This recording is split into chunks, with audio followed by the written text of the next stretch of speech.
And welcome to the Level Up and Live podcast. Man, I'm super excited. I was reading Michael McGovern's bio, and I started off reading as I normally do, and I just kept going farther down. My smile got bigger and bigger. I'm like, this is awesome. It's just so cool. Like in the bio, it talks about that you started off in door-to-door sales. And I know anyone that does that, I've always had the utmost respect because that I don't think there's anything tougher. Like anyone that gets into that realm, you have to be almost crazy or just mega confident or just you didn't know what you were getting into. But anyone that does it, doesn't matter how. What's that? Would you I say? think it's a little bit of all three. Yeah, a little bit of all three. But I always think about, man, the golden, like just the lessons, the life lessons that you learn in that experience right there, just solidifies you as someone that can probably do just about anything in business if you can do that. So as I read down, I see, man, then he goes on to start his own company, surprise, surprise, and it just explodes. CRC, it's a roofing company. You got multiple employees. So we're going to dig into all that today. And then it's this transition into, you've learned so much that now you're into coaching, helping other business owners. Very similar to what we do here at Level Up and Live. So when I saw all this, I'm like, this is going to be so good. And just talking to you for 10 minutes before the show, I took a bunch of notes on what you said about just how to really divide up your day and the backwards thinking, which should be the forwards thinking. And I'm sure we'll get into that today, but just really appreciative to you for coming on the show. Really look forward to getting into this. And yeah, man, if there's anything you'd love to say, we'd love to hear it. Yeah, I mean, first off, I appreciate you guys having me on. I know it was kind of emailing, back and forth, and I just had got rid of one of my virtual assistants, and so that kind of threw a wrench into all of it. So I appreciate you guys consistently following up and getting me on here. So I thank you guys for that. Hey, yeah, no worries, man. Absolutely. Hey, having to get rid of a virtual assistant, man, we could talk the whole show just on that right there. So you ain't kidding. You ain't kidding. Yeah, take it away, Sean. Well, awesome. Yeah, man. So, man, I want to dissect a lot as far as I resonate with a lot of the things. I was looking at your website, like I told you before, and one of the things that you've built a company from scratch, from ground zero. So you started door to door. You're probably doing phone calls, emailing, all the 9 yards, marketing, advertising, hiring. And so a lot of our audience and listeners are entrepreneurs, business owners. And so they can be anywhere from 0 months starting scratch or thinking about starting a business all the way up until about that 5-year mark. And so one of the biggest things that we have run into, and myself included, up until about 3 years ago when I first started that business, was a lack of clarity, a lack of vision. And so one of the things I found out really quickly is I had my head down. I was in the sand. I was making things happen. I was doing whatever it took. I was texting people, DMing people, calling people, emailing people, and I put that on repeat every single day to get to where I wanted to go. Well, then I got to where I wanted to go, but then I picked my head up and went, dude, I'm 25 pounds overweight. I have no relationships with all my friends and family. I'm not enjoying life. I'm unfulfilled. I'm unhappy. There's a lack of purpose. And I soon realized after reflecting, man, I don't know where I'm going. I don't know who I want to become. And so I learned really quickly that got me in a state of almost depression, right? In a state of lack of motivation, lack of what's my next move? Where's my direction? Where am I going? And so I'm curious with you, man, over building this empire and this legacy that you're building with the coaching and even your business, CRC. Did you experience that in any part of the way with the lack of clarity, the lack of vision? And if so, what did you do to overcome that? Oh, dude, great question. And I love that because I think that, I have a lot of guys that come into my business now that are, I always say, like, we recruit, good old boys, right? I'm originally from Wheeling, West Virginia. I played some professional hockey after high school had ended, got hurt, kind of that story, right? You kind of go through the, identity tied to who I was, all of that. And, I moved back home to Wheeling and I get in the coal mines for a couple years, went to the coal mines. Then I was in a gas plant operator for about 5 years.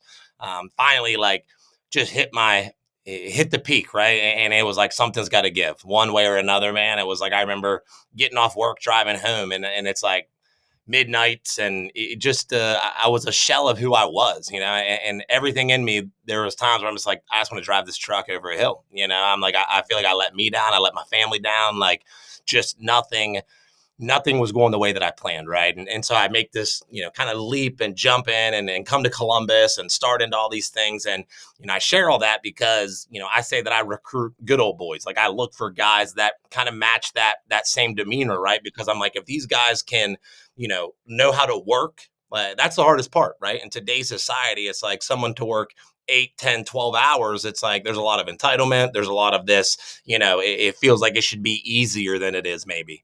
And so for me, like I'm always looking for those kind of guys, and our whole team is built from guys that had no sales experience that, come in and are able to become, the great salespeople. And, one of the biggest things is that, I tell them all, it's like, you got to have a vision. You got to have a vision for where you're going. And if you don't, if someone doesn't sit down with you and help work you through that and help you to create a vision, most of us have never created a vision, right? When a lot of these guys come into my business, they have no clue where they're going. They have been head down, just moving. And I always say that, hustling's easy, mastery is what's going to cost you. Yeah. Mastery is the skill set that most people ignore. Right? Because hustle, it's like, it's active, it's moving. It's like, I can convince myself that I'm doing something. Where when you got to master something, you got to study it and you got to learn it and you got to figure it out and you got to expand on it and you got to try it and you got to reflect on it. And like that takes more time, but exponentially you will blow past the guys that are hustling. And, so for me, it was very similar to that, right? I get up here and my first kind of tranche into entrepreneurship was real estate investing. And so I learned how to do wholesaling and, doing this. And I went out and started raising money from investors and shaking hands and just, nonstop meeting people. But, I ended up getting in with a bad deal per se, a bad partnership. And it pretty much crushed me. Like I remember I was in the gym kind of spiraling out of control. And a mentor of mine was like, hey, man, you should start a roofing company. And I'm like, a roofing company? I'm like, bro, have you seen me, man? Like, I'm too pretty to be, laying a roof. He's like, no. And he's like, it's sales and marketing. He's like, it's really a sales and marketing, man. He's like, you've already got a decent brand through bodybuilding and all these things. And he's like, so people are already kind of looking at you. He's like, they need to figure out how they can work with you or for you. And he's like, I'm telling you, the roofing space, like you can go out and knock a door today and you can make money. He's like, because anything else that you're going to do is going to take you more time than that. He's like, so you can go sell a roof today and you put money in your pocket and all of a sudden now you're kind of in the black, right? And so, starting there, when I started CRC, I had already had 2 or 3 years of kind of entrepreneurship business, trials, tribulations, failures. And so when I started CRC, it was the first time that I really like road mapped it. Right. And that doesn't mean that, in the process of that, I haven't gotten in that same position of head down and just kind of moving through it. But I was able to, really start something with the end in mind. And so what helped me with that in the vision side was that from day one, I was selling the vision to every person that came in the company. Hey, here's where we're going. Here's what we want to do. We want to build this asset. We want to sell this thing. We got a employee stock option. You guys can all get paid 3 years vested in and I've just been selling that vision. And now, everybody has kind of, they've embodied that same vision, right? I say that there's a book, it's called Exponential Organization. And they talk about an MTP, which is a massive transformative purpose, right? And he says that, as entrepreneurs, when we start, it's about us, right? It's about buying a Rolex. It's about buying a car. It's about, feast or famine kind of thing, right? Like it is survival, but a lot of it is, we do have those material items and the things that we want to achieve. And then what happens is a lot of us hit that. We get it. We acquire them. And then we don't know what to do now. Right. Yeah. And our organization doesn't know what to do because we're driving. But once we kind of fill our needs, a lot of times we tend to take a foot off the gas or the vision was fulfilled. Mission was fulfilled, because we're going here and then we got there and well done. But it's like, but now we didn't now think what? Of the bigger vision behind it. And it's a dangerous place to be. 100%. And, and that's one thing that I have always, even when I coach clients, it's like, you got to have the vision, and not only for you, your people got to have the vision, right? I think it's, something of like as a leader, your vision has to be so big that your people's dreams can fit inside of it.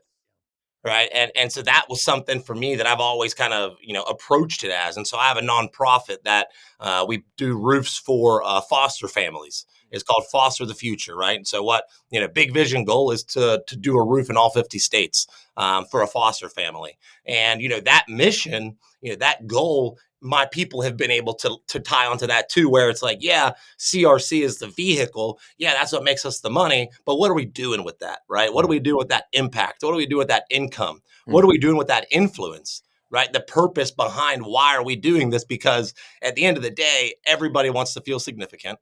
Everybody wants to feel like they leave an impact. And so being able to, tie your organization's goal to a bigger impact goal, that has always helped me to kind of keep my vision, as well as everybody, they kind of hold me accountable.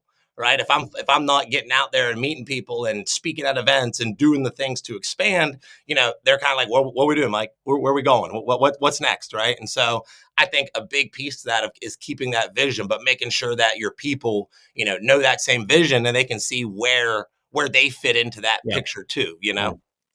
With when you have a vision like that, and you said it best there, when you create a space for other people to play with their vision within that bigger vision. Yeah. Now, when they have a vision, you're not getting pushed. You don't have to micromanage. They're kind of driven themselves now because they see that thing that they want, and they're just pulled towards it. No one's pushing them.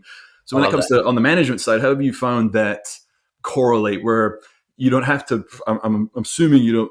There's no micromanagement needed. Like, how does that come out then? Do you just set expectation here? This is what is required of you, like to your employees, Yeah. and go, how can I support you do it? Or how do you do that with your people? Yeah, I think that in today's society, entrepreneurship is like, everybody thinks it's cool. You know what I mean? And it is cool and it's fun. And I love it. But I think that society does a bad job of setting a realistic expectation for what's going to happen. Right? They don't realize how lonely it's going to be. I've had failed engagements. I've lost a lot of friends. It's lonely, right? Entrepreneurship can be very, very lonely. I thought Um, entrepreneurship was, a beach and a laptop and only 4 hours a week. Is that yeah, not? I wish, and I think that, there's that book. What is it? The 4 Hour Work Week by Tim. Tim Tim Ferriss. Ferriss. Yeah. Tim Ferriss, yeah. Yeah. And I love that, right? But so many people want to hold on to that, like that's how it has to be. And it's like, I think that book does a great job of helping you to see the game above the game, Yeah. right? It helps you to kind of be able to say like, hey, listen, I can do this, right? It's it can be possible. So I think it's kind of keeping those frameworks there. But like I was saying with us, it's entrepreneurship it's sexy. And I say that this world is turning more into this intrapreneurship, Yeah. right? Where you've got people that can build their business, can build their client base, can build the thing that they want inside of your business. And that's been the biggest thing that, I have coached from day one. And like I was telling you, when I came back from, strategic coach there a few weeks ago, like anything that I'm learning, I'm immediately like, I'm always big on like, learn it, do it, teach it. Right. If you want to figure something out, if you want to ingrain something, teach it, because when you teach it, you're gonna see where you're missing. You're gonna have to articulate it in your own words and get, your people to see it as well. And so for me, I think that I'm always trying to guide my people into this, entrepreneurship kind of world where it's like, I don't have to micromanage. I don't have to like really even set those expectations, because it's like, hey man, I'm giving you a vehicle that you can go out and make $500,000 selling roofs. How efficient do you want to be at that? And if you think that you want to be a business owner and you can't do this, chances are you're probably going to struggle to Yeah. really start to build that entrepreneurship thing. And I think again, it's like the impact, and like no one wants to, we can get there fast by ourselves, but we can get far with each other, right? With a group of people, with a community and a culture. And I think that's one of the biggest thing that we really lean into, where it's not so much of like, hey, this is what you need to do. It's like, hey, this is our core values, right? Here's how we operate. These are our beliefs. Because, I don't think that, we make it out to be like it's our skin color that connects us, or it's our religion that connects us. It's our beliefs. It's our belief systems, right? It has nothing to do with how we look, what color we are. It has everything to do with, what do you believe? What's your values? What's your core values? What's those beliefs? Those are the things that a great culture needs, because a great culture will attract and a great culture will repel. Right? You're either going to, it's my business today versus my business 4 years ago looks way different. 4 years ago, if you had a pulse and you knock a door, you're hired. Right? Yeah. Today, those same people come in or not even come in at all because they're like, I know that I'm not a fit. Yeah. Yeah, man, you speak our language. You talk, a lot of people listening to this, a lot of business owners, they're listening to this. They're like, man, that's great. I'm the one doing all the work. I'm the one answering the phone calls, doing the emails. I don't have any time during the day, that investment time, that, those different, I call it the different quadrants, right? Yeah. Where you've got your production quadrant, you've got your replacement quadrant. And Dan Bartel talks about it in his book, Buy Back Your Time. And so a lot of these self-employed in any industry, somebody that's wanting to replace themselves and remove themselves in their business so they can go start working on the business, right?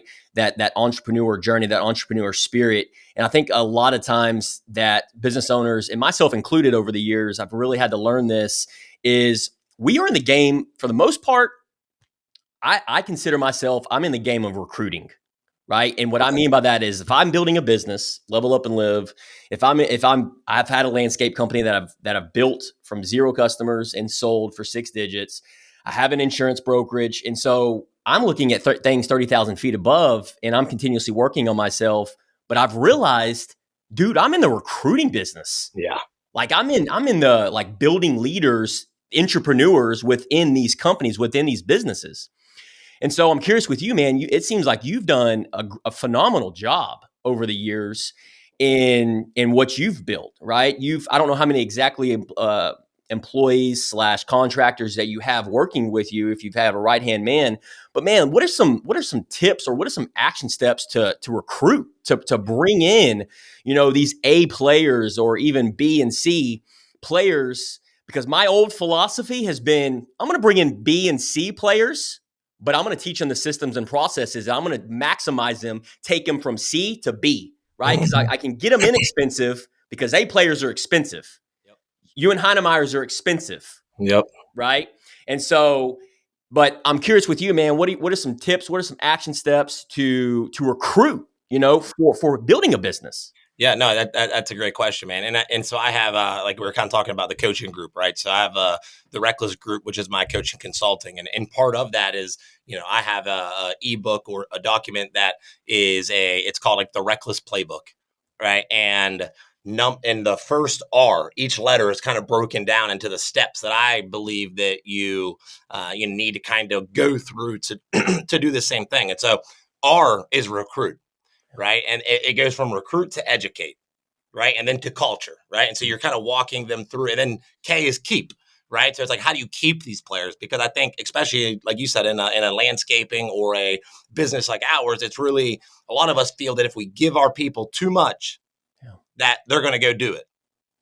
Right. They're going to, if we show them we show them the ropes, we give them too much of the in-depth, we're too transparent, we're going to lose them. And, and so I think a lot of us hesitate because of that. Right. And so for me, the recruiting side, I always look at it, it's like, you got to recruit, you got to replicate, you got to replace, right. And then you delegate, and then you elevate. Right. It's like, that's kind of how you have to go through this. And so, step one is recruiting. I think that's what makes, a good culture so great. When I was bringing in people, part of our inspection process or part of our sales process is like, go make a video. Make a video talking about your experience with the customer. Make a video doing a walkthrough of a property. You start to do these things because people will live vicariously through you, through social media, seeing what you're doing. And I think that we always feel like we've got to have this thing figured out, right? We've got to be able to, if we're going to give, if we're going to help, guide somebody, we think that we've got to have sold a business. Right. Or we have to be so high that we don't really, we're not in a position to coach people and build people yet. And I think that's one of the biggest lies that we can tell ourselves. Yeah. Because, for me, I have mentors that have, 8-9-figure businesses.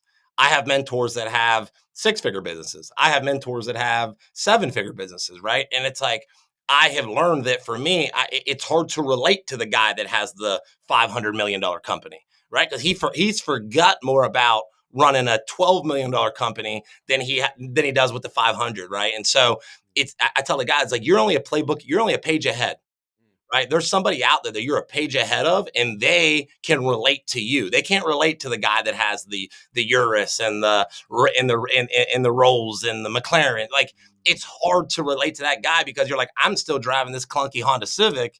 How can I don't even know what that looks like or what that would It's a feel different like to be that language. guy.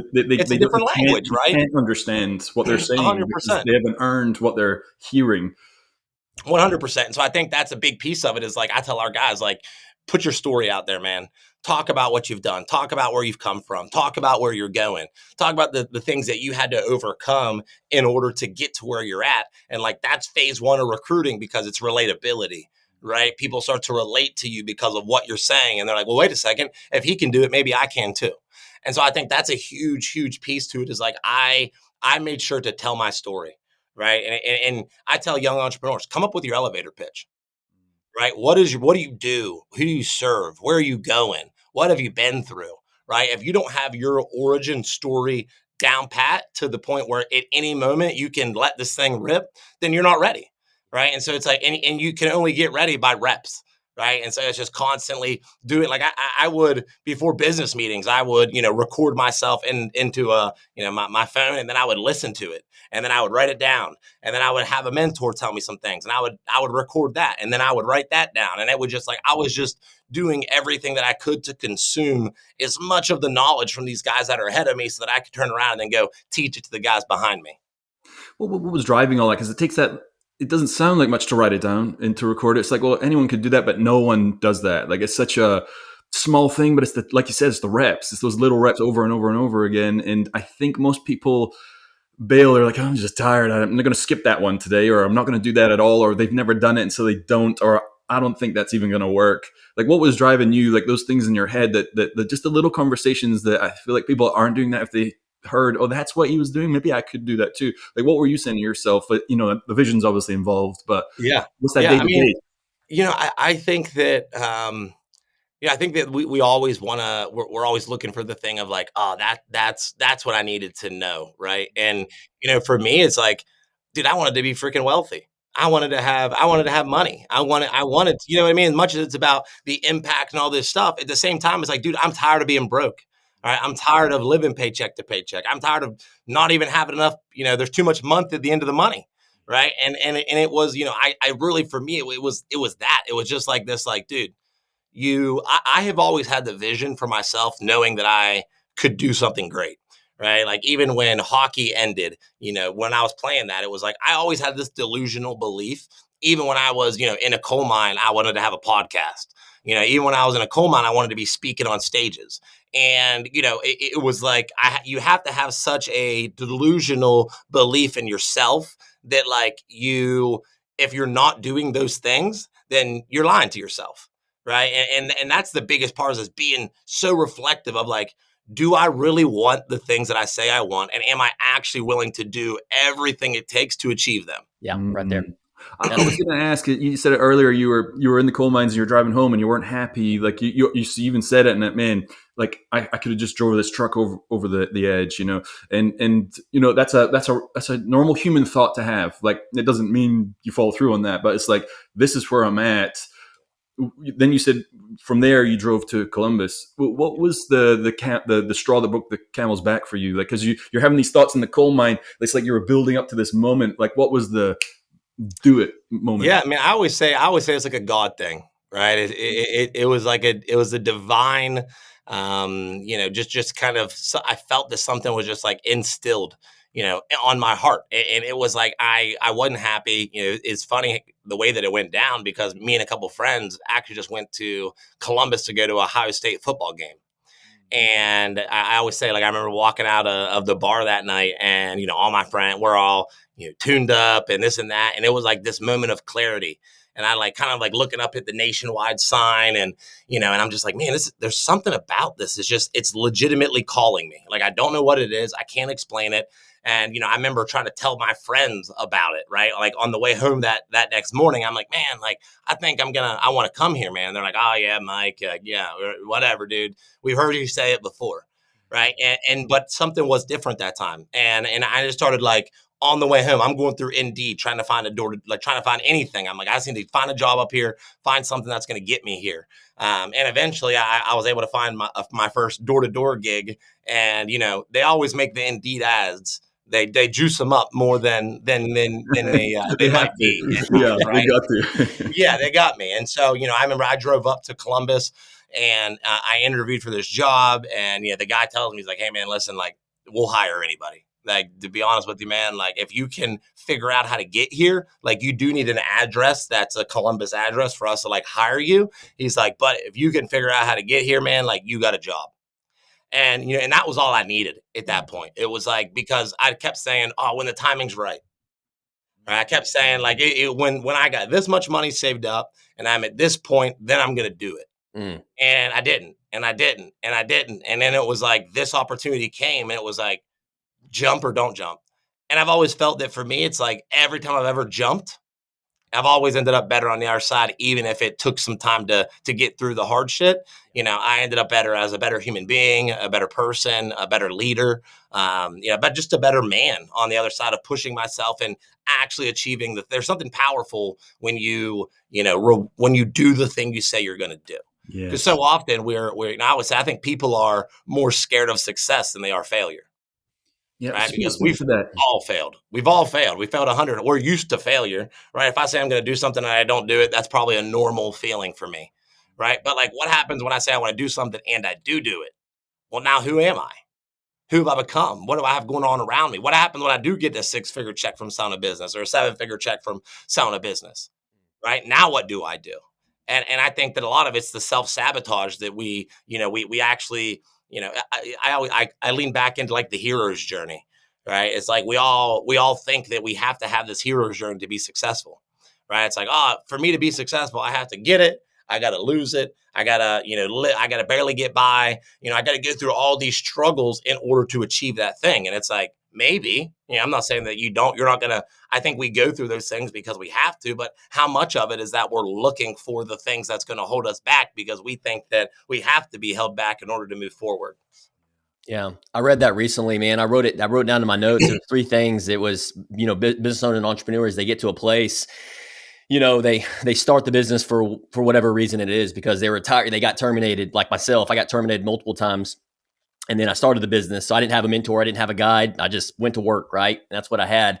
And then there's other business owners, they start it because they don't like their boss. And so they go start a business. And then they start a business because it's the cool thing to do. It's entrepreneurship. I want my freedom.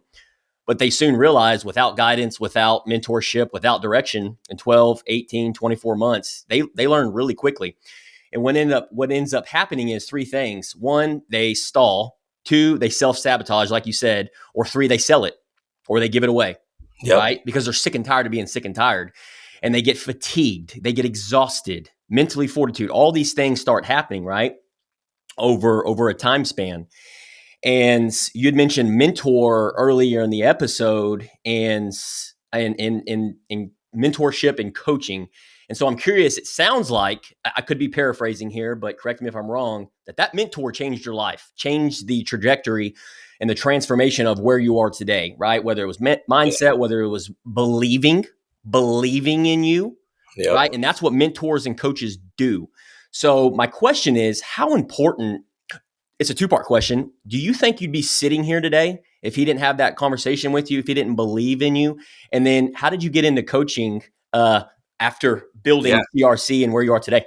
Yeah, man. I couldn't agree more. Right. I always say that. And that's kind of what is a driver behind our nonprofit, is that, like, it only takes one person to see a version of you that you can't see for yourself, and create the resources or give you the opportunity to step into to become that person. And, and that it did change my life, I was seeking it though, too. Right. I think that's where a lot of people think that a mentor is just going to like end up on their lap. I was looking, I was speaking it into existence of like, man, if I could find somebody doing what I want to be doing, seeing what they're seeing, like, I know I could become that. And so, like, I was looking, and when I came across this individual, he did change my life. And I tell him that all the time. He's like, oh man, like, you'd have been there either way. And I'm like, it might've been a lot harder. Either way, I might've been looking for it, but if it wasn't for you, I wouldn't have got it where, as Only good quickly as I did. mentors Only good mentors say that. You That's would have done right. that anyway. Yeah. That's right. Yeah. Yeah. And so, I think that, I know I wouldn't be where I'm at today if it wasn't for, and it wasn't for a mentor. So I think we all need that in some aspect, right? It's like I always say that we're willing to pay all this money for college, but we're not willing to invest in a mentor, which is mind Yeah. blowing to me. You know what I It mean? Because is. it's like I've always had a much greater ROI when investing in a mentor than I ever did on a traditional education system. Yeah. And and because it's like we a mentor, they for me it was being able to be like, wow, this is possible, right? He wasn't any different than me. I think that every time I get in a room with people that are at a higher level than me and I'm sharing those thoughts and we're talking, and it's like it humanizes them, Yeah. right? The more I can get around people that are doing bigger things than me, the more I can realize that they're the same as me, Yeah. right? They've had a couple Good different point. experiences. They've they're ahead. They're a page ahead. That's it. And we I think that's the biggest thing is that we've got to expose ourselves to those things, because once you're exposed, you can't be unexposed. And if you try to be, you're going to battle yourself. You're going to have internal animosity trying to talk yourself out of, hey man, I can actually do this thing. This is actually really possible for me. And so for me, taking kind of all of that, and I've coached and done a little bit really the whole time I've been in business, but I realized at one point that it's like you got to create the one thing, right? People want to be doing 5 things at one time. They want to be doing roofing, and they want to be doing real estate, and they want to be doing coaching, and like we tie our identity and our value to the fact that we're a part of all these things. Right. And that's awesome. Like I remember when I was like, oh yeah, man, I'm a real estate investor. Oh man, I'm a business owner. Right. And I'm doing those things, but realizing that like, yeah, but none of them are paying you. You know what I mean? None of them are actually making you money. And so You're you got to figure playing out, the game. You're playing those roles. yes, Yeah. 100%, and so you've got to, eventually I got to the point where I was like, listen, build the one thing. Build the thing that's going, because you can't coach people and build people until you can get yourself into a mindset of abundance. Because if not, you're going to feel like you're giving these people a playbook or a secret, and in the back of your mind, they're going to take it. You're going to take you out. They're going to take over your business. They're going to be your competition, right? And I tell everybody, it's like, dude, I'll give you my playbook, because guess what? You're not me, right? You give me your playbook and I'm not you. It's always going to look different, Agreed. because we can't do it the same. No one's the same. And so it's like taking the collective of all these things and then being able to say, okay, now how do I make me the best version of me in order to achieve these things? Yeah. Beautiful. Yeah, there's 8 billion people on the planet. It's like there's enough to, 100%. and everybody's people are already, whether they know it or not, they're just waiting. And if you That's don't it. build the thing, they won't come to you. And if you do build the thing, your people are already set. They're And ready. because we actually do very similar things, right? Like you level up and live in your business with Reckless. You think, well, are we in competition? It's not. I know, just the three of us are. There's not even on our radar that that's a competition thing. There's so many people. In fact, we need 10 other guys doing exactly the same thing, if not 10,000 guys, because Yeah. it's just the message is not getting out there. Like the people that we're 100%. talking to, Yep. helping. It's like the rest. There's so many just under rocks, and we got to go Yes. find them. We got to turn them over. There's not enough people to turn the rocks. But I was curious with your coachees and the people you mentor. Is that a running theme that they come to you for? Can you kind of find that they're all asking for the same thing, or is a lot of it they're asking? They think they're coming for this, but Yeah. really they're all needing this. Is that true for you? And what Yeah, would man. I you think, I think that 90% of it's mindset, right? Because it's like the business is simple, people are complicated. Yeah. Yeah. Right. So, and because at the end of the day, it's marketing, it's ops, it's sales, fulfillment, service, whatever you want to call it. Right. It's like there's not a lot of pieces to business. It's accounts receivable, accounts payables. You got to sell something. It's like the business itself is simple, but we complicate it because it's like it can't be that easy. It can't be that simple. There's got to be more to it. We're always waiting to find that thing that's going to be the unlock to the next thing. And so I'd say majority of all my clients, they come in because they see what we're doing and they're like, oh man, I want to build a good brand, and I want to build a good culture, and I want to scale a business. And it's like, yes, you want all of those things, but you need to get your mind right. Yeah. The mind is the thing that's going to either talk you into it or talk you out of it. Yeah. Yeah. That's And you beautiful. use the vision I'm sure it's part of that puzzle.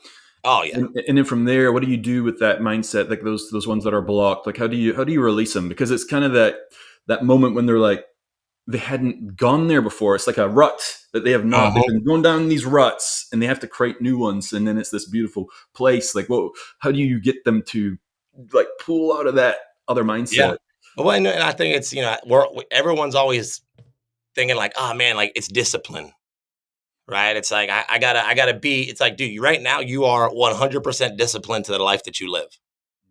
So you've got discipline already. You just got to refocus it. Right. And so much of it is that, right. It's me helping these guys and helping them to understand. It's like, I always lean into like the Pareto distribution, right? You're 80-20, right? There's 20% of your people or 20% of your clients that produce 80% of your revenue. And as a CEO, it's the same thing. There's 20% of the actions that you do that create 80% of your leverage. And so, I make our guys start to walk through this process of, what is your 20%? Like, what is your unique ability? Don't worry about what my unique ability is. Don't worry about what my genius is. What's yours? Because you have to understand what your unique ability is and what it is that attracts people to you, or what it is that helps you sell and grow a business. If you don't know what that thing is, then you don't know where you're going. Yeah. For me, I know I like culture, I like leadership, branding, sales, marketing. Like, those are the things that, I can help anybody paint a vision for themselves. I can help anybody see that version of themselves that they can't see. And I can kind of help, pull it out of them. Right. And so it's helping those CEOs see that same thing of like, dude, there's something that is different about you. You've got to just build a vision big enough to see where you see yourself. Right. That's a huge part of it, is saying like, where do you want to go? What does that look like? What is that road? Because if you don't start to, really lock in on like what that is, then you're never going to really realize what makes you happy. That's good, man. One of the things I've people need to re-listen to that right there. Put That's it on, huge. hit the 15-second rewind. Yeah, that was gold. One of the things I've realized recently with like myself, because there's so many things going on, I feel like, and so I'm a big believer in like where focus goes, energy flows. And you had mentioned it earlier in the podcast about the book, The 4-Hour Workweek. I had read multiple books over the years, but there was 2 to 3 books that really changed my life and my thinking.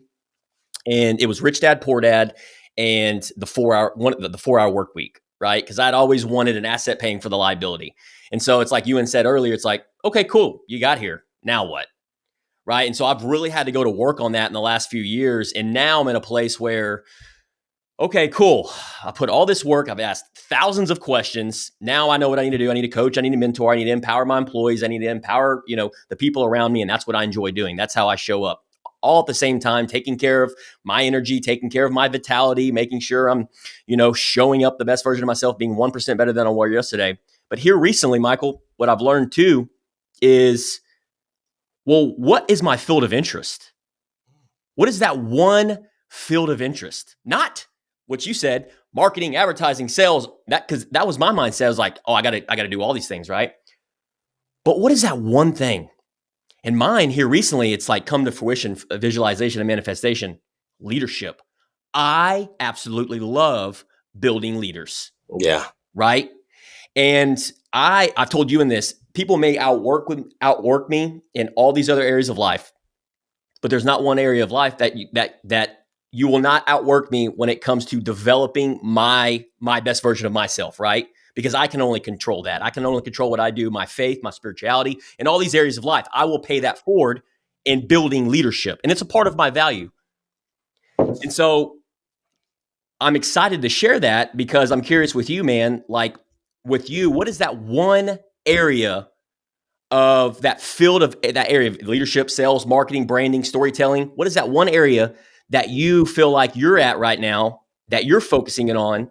And then what are 3 skill sets that you would put underneath that field of area that you're working on or need to work on? For me, leadership, effective communication, being relatable, active listening, and empathy. Those are the 3 things that I've just realized. I'm like, I need to be blocking this off on my schedule if this is what I'm obsessed about. Go ahead. I love it. And I would probably second that, right? So for me, it'd probably be leadership, right? That really is a thing that I love, right? And I think that, I always say that leadership kind of, things underneath of that would be, just like you said, there's a form of empowerment to it, right? Empowering the people. I think vision is huge to leadership, right?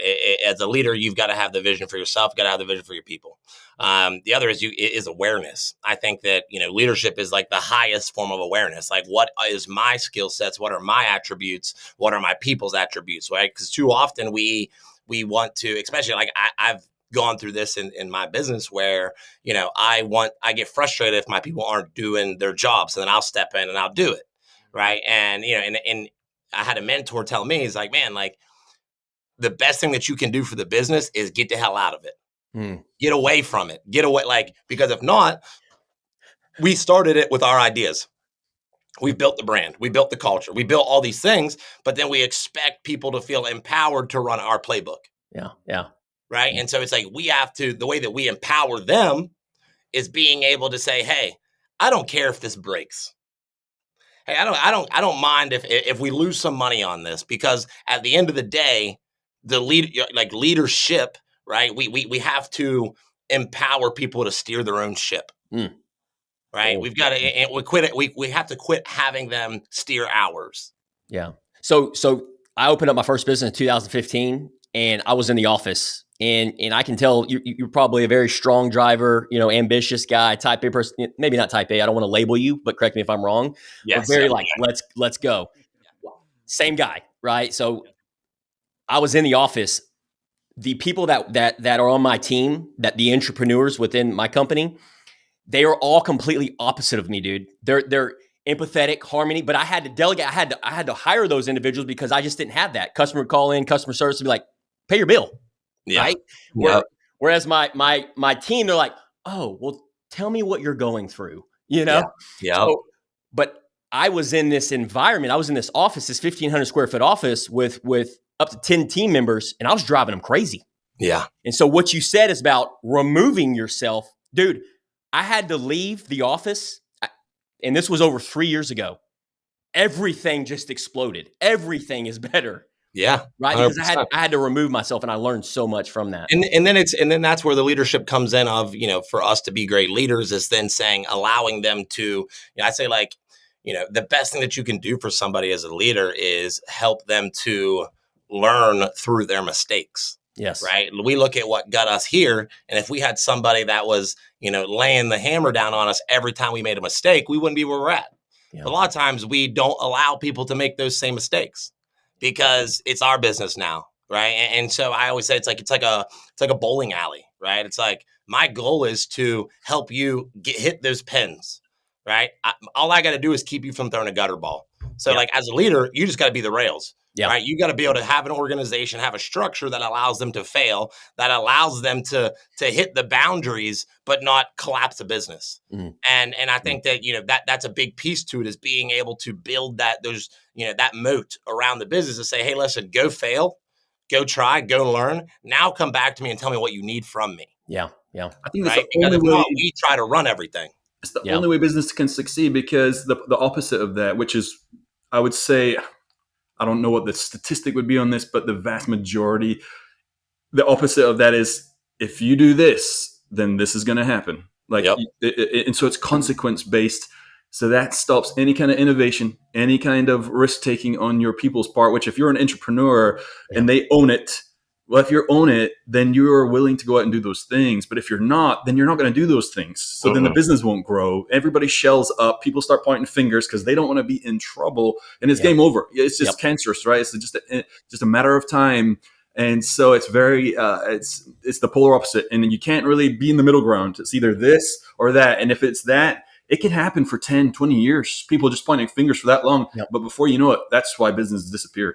100%. It's like you can either be you can be a fear leader, or you can be a free leader. Yes. Right. Yeah. And free leadership is, hey, own it.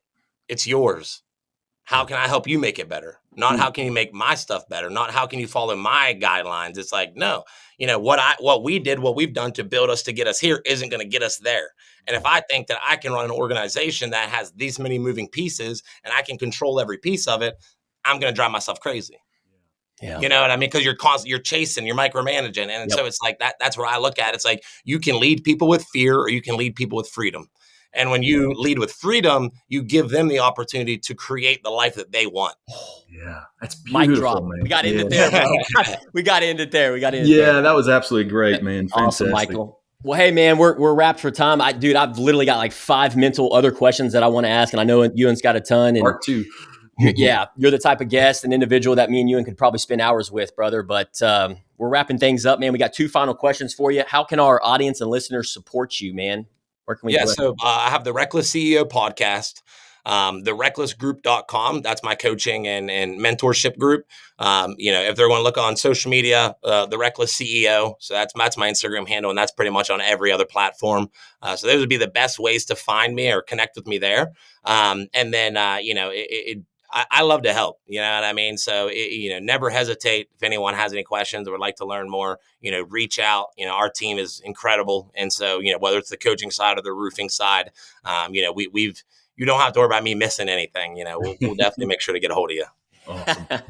Love it, man. Well, we greatly appreciate you, and we appreciate you saying yes. And thanks for the continuous follow up. And you've been a breath of fresh air, man. You've been super invaluable with our audience and our listeners. And thank you for your time. We definitely value it. Second and final question, my friend, is what does level up and live mean to you? Yeah, great. I love that, man. When we kind of talked about that, I've been thinking on it. To me, it's like, I think that just like we said, right? It's like, it's that 80-20. And, to level up, you've got to focus on that 20%. And the scariest thing about that means you're giving up 80%. That means you're changing 80% of who you are. You don't know what that person looks like. You don't know what that person feels like, what that person does.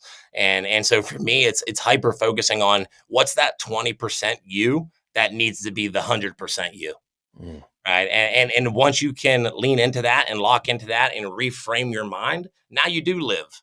Right. Because now you run the business doesn't run you.